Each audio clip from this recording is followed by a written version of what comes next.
India's #1 AI empowered institution, JKKN. Admissions open for engineering, pharmacy, allied health sciences, arts, nursing and dental. JKKN Institution, Kumarapalayam. தமிழகத்தில் இடைத்தேர்தல் வன்முறையை தொடங்கியது யார்? திமுக, அதிமுக மாறி மாறி குற்றச்சாட்டு.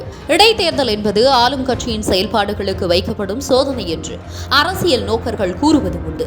அந்த வகையில் எம்ஜிஆர் அதிமுகவை தொடங்கியவுடன் 1973ஆம் ஆண்டு திண்டுக்கல் தொகுதிக்கு நடைபெற்ற இடைத்தேர்தல் ஆளும் திமுகவை தோற்கடித்து அதிமுக வெற்றி பெற்றது.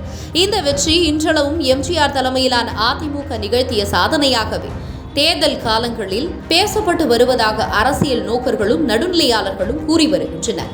ஆனால் தமிழகத்தில் இடைத்தேர்தல் கலாச்சாரம் தற்போது தலைகீழாக மாறிவிட்டது என்றும் கூறுகின்றனர்.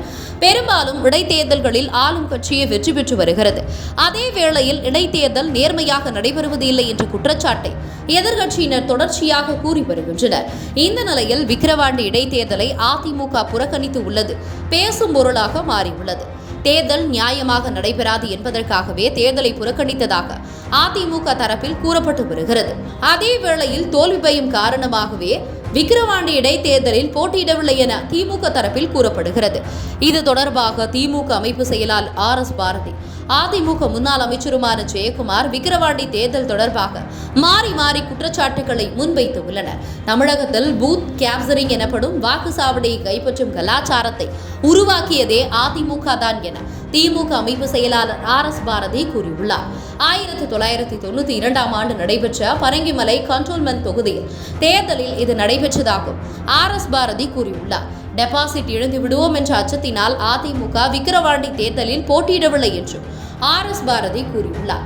இதற்கு பதிலடி கொடுக்கும் விதமாக பேசியுள்ள அதிமுக முன்னாள் அமைச்சர் ஜெயக்குமார், ஈரோடு கிழக்கு இடைத்தேர்தலில் திமுகவினர் மக்களை அடைத்து வைத்து வெற்றி பெறும் யுக்தியை கையாண்டதாக குற்றம் சாட்டினார்.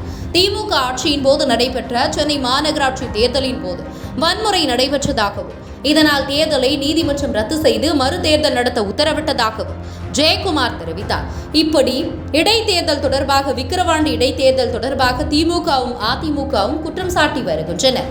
இந்த நிலையில் இடைத்தேர்தல் என்பது ஆளும் கட்சியை எடை போடுகின்ற ஒரு தேர்தல் என்றும், ஆனால் தமிழகத்தில் இடைத்தேர்தல் கலாச்சாரம் வேறு விதமாக மாறிவிட்டது என்பதை நடுநிலையாளர்கள் கருத்தாக உள்ளது.